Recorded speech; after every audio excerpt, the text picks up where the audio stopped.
আসসালামু আলাইকুম, welcome to memes kitchen. আজকের পর্বে তৈরি করে দেখাবো মিষ্টির দোকানের মতো পারফেক্ট গুঁড়া দুধের কেক বরফি বা মিষ্টি রেসিপি। শুধুমাত্র 3টি উপকরণ দিয়ে খুব সহজে কিন্তু আজকের এই মিষ্টিগুলো আমি তৈরি করে দেখাবো। অতিথি আপ্যায়নে অল্প সময়ে কিন্তু আপনারা এই মিষ্টিগুলো তৈরি করে নিতে পারবেন। আশা করি আমার আজকের রেসিপি আপনাদের কাছে ভালো লাগবে। মিষ্টি বানানোর জন্য প্রথমে একটি প্যানে নিয়ে নিচ্ছি হাফ কাপ পরিমাণ পানি, দিচ্ছি 1.5 কাপ পরিমাণ চিনি। চিনির পরিমাণ কিন্তু এই মিষ্টি তৈরিতে একটু বেশি ব্যবহার করতে হবে। অপেক্ষা করব চিনি পুরোপুরি মেল্ট হওয়া পর্যন্ত। চিনি যখন পুরোপুরি মেল্ট হয়ে যাবে তখন আমি এই শিরাটাকে 2 মিনিটের মতো জাল দিয়ে নিয়েছি। এখন চুলা বন্ধ করে দিব আর এর ভিতর অ্যাড করে দিব 1 কাপ পরিমাণ গুঁড়া দুধ। এখন চিনি শিরার সাথে আমি গুঁড়া দুধ খুব ভালোভাবে মিশিয়ে নিচ্ছি। আর এই পর্যায়ে কিন্তু কোনোভাবেই চুলা অন করা যাবে না। সব যখন মিশানো হয়ে যাবে ঠিক এ পর্যায়ে আমি অ্যাড করে দিব 1/3 কাপ পরিমাণ ময়দা। এখন ময়দাটাকেও আমি শিরার সাথে খুব ভালোভাবে মিশিয়ে নিয়েছি। সবগুলো যখন মেশানো হয়ে যাবে ঠিক এ পর্যায়ে আমি দিয়ে দিচ্ছি 1/4 কাপ পরিমাণ বাটার। আপনারা চাইলে বাটারের পরিবর্তে এখানে ঘি ব্যবহার করতে পারবেন, কিন্তু কোনোভাবেই কিন্তু তেল ব্যবহার করা যাবে না। এখন সবগুলোকে খুব ভালোভাবে মিশিয়ে নিয়েছি। এখন এভাবেই আমি রেখে দিব ঠান্ডা হওয়ার জন্য। ঠান্ডা হবার পরে কিন্তু এই মিষ্টিটা একদমই শক্ত হয়ে যাবে। আর দেখতেই পাচ্ছেন মিষ্টিটা কিন্তু একদমই শক্ত হয়ে গেছে। এখন এখান থেকে আমি 3 ভাগের 2 ভাগ নিয়ে নিয়েছি। হাতে সামান্য ঘি লাগিয়ে 1 মিনিটের মতো আমি মিষ্টি ডোটাকে মুখে নিচ্ছি। আর একটু লক্ষ্য করেছেন আমি কিন্তু নিচে একটি পলি দিয়ে দিয়েছি। এরপর এটাকে একটু লম্বাটে শেপের করে তারপর উপরে আবারও একটি পলিথিন দিয়ে দিয়েছি। এরপর এটাকে একটু বেলে নিচ্ছি। আর এটা কিন্তু একদম পাতলা করে ফেলা যাবে না। আমি হাফ ইঞ্চির থেকে একটু পুরো রেখে তারপরে বেলে নিয়েছি। তারপর পাশ থেকে একটু সমান করে নিচ্ছি। আপনারা একটু লক্ষ্য করেছেন আমি একটু লম্বাটে রেখে কিন্তু তারপরে সমান করে নিচ্ছি। এখন এভাবে একটা সাইডে রেখে দিচ্ছি। যে 1 ভাগ মিষ্টি আমি রেখে দিয়েছিলাম তার ভিতরে দিয়ে দিয়েছি অরেঞ্জ ফুড কালার, আর কালার আরেকটু স্ট্রং করার জন্য আমি এখানে দিয়ে দিয়েছি জর্দার রং। এখন সবগুলোকে খুব ভালোভাবে মিশিয়ে নিচ্ছি। এরপর চলে যাচ্ছি আমি মিষ্টি বানানোর জন্য।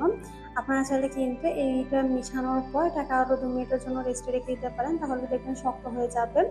এখন 1 মিনিটের মতো আমি এই কালারের মিষ্টিটাকে খুব ভালোভাবে মথে নিয়েছি। এরপর এটাকে আমি লম্বাটে শেপের করে তারপরে উপরে আবারও একটু পলিথিন দিয়ে দিয়েছি। এরপর এটাকেও আমি বেলে নিচ্ছি। দুটো মিষ্টি বেলে নেওয়ার ভিতরে পার্থক্যই হলো একটাকে আমি একটু মোটা করে বেলে নিয়েছি আর এই কালারের মিষ্টিটাকে আমি একদম পাতলা করে বেলে নিয়েছি। এরপর এই কালারের মিষ্টিটাকে আমি উপর থেকে খুব ভালোভাবে সেট করে দিচ্ছি। এখন উপর থেকে আমি পলিথিনটা সরিয়ে নিচ্ছি। তারপর দুটি মিষ্টি আমি পাশ থেকে একটু সমান করে দিচ্ছি। চারপাশ সমান করা হয়ে গেলে এখন রোল করে নিব। এক পাশ থেকে তুলে এভাবে করে আলতো হাতে চেপে লাগিয়ে দিচ্ছি, যাতে ভিতর সাইডে কোনো প্রকারের ফাঁকা না থাকে। এভাবে করেই কিন্তু আমি রোল করে নিব। আর আপনারা একটু লক্ষ্য করুন, তাহলেই বুঝতে পারবেন যে আমি ঠিক রোলটা কিভাবে করছি। এক পাশ থেকে এভাবে করে তুলে নিলেই কিন্তু খুব সহজেই রোল হয়ে যাবে। আমার মিষ্টি রোল করা হয়ে গেছে আর দেখতেই পাচ্ছেন এটা কিন্তু মুখে নেওয়ার কারণে এই মিষ্টিটা অনেকটাই নরম হয়ে গেছে। তো ভয় পাওয়ার কিছু নেই, এই মিষ্টিটাকে যখন আবার রেস্টে রেখে দিব তখন কিন্তু আবারও শক্ত হয়ে যাবে। এখন পলিথিন দিয়ে আমি খুব ভালোভাবে মুড়িয়ে দিচ্ছি। খেয়াল রাখবেন এইটার ভিতরে যেন কোনো প্রকারের বাতাস না থাকে। পাশ থেকে খুব ভালোভাবে মুড়িয়ে আমি নর্মাল ফ্রিজে 15 মিনিটের জন্য রেখে দিব। এতে কিন্তু এই মিষ্টিটা অনেকটাই শক্ত হয়ে যাবে।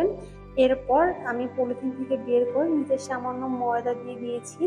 এরপর হাত দিয়ে এই রোল মিষ্টিটাকে আমি একটু করে চিকন করে নিব। হালকা করে মুঠে নিলেই কিন্তু উপরটা একটু মসৃণ হয়ে যাবে আর এটাই কিন্তু একটু লম্বাটেও হয়ে যাবে। দেখতেই পাচ্ছেন এই মিষ্টিটা কিন্তু চিকনো হয়ে গেছে, আবার একটু লম্বাও হয়ে গেছে। এখন আবারও আমি পলিথিন দিয়ে খুব ভালোভাবে মুড়িয়ে নিচ্ছি। তারপর এই মিষ্টিটাকে আমি নর্মাল ফ্রিজে রেখে দিব 2 ঘন্টার জন্য। আপনাদের কিন্তু সময় কিছুটা বেশি বা কম লাগতে পারে। যখন দেখা যাবে যে এটা খুব ভালোভাবে শক্ত হয়ে গেছে বা কাটার পর্যায়ে চলে এসেছে তখন কিন্তু আপনারা এই পলিথিনটা খুলে নেবেন। 2 ঘন্টা পর আমি আপনাদের সাথে এই মিষ্টিটা কেটে শেয়ার করছি যেটা কতটা পারফেক্টভাবে জমেছে। আর দেখতেই পারছেন মিষ্টিগুলো দেখতে কিন্তু মাশাআল্লাহ অনেকটা লোভনীয় লাগছে।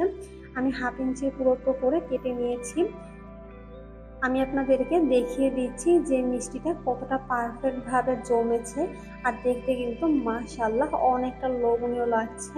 খুবই অল্প সময়ে কিন্তু মজাদার এই মিষ্টিগুলো আপনারা ঘরেই তৈরি করে নিতে পারবেন। তাহলে আর দোকান থেকে চড়া মূল্যে এই মিষ্টিগুলো কিনে খেতে হবে না, অল্প সময়ে তৈরি করে নিতে পারবেন।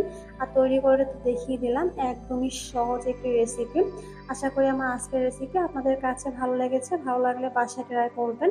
আচ্ছা, এ পর্যন্তই। আল্লাহ হাফেজ।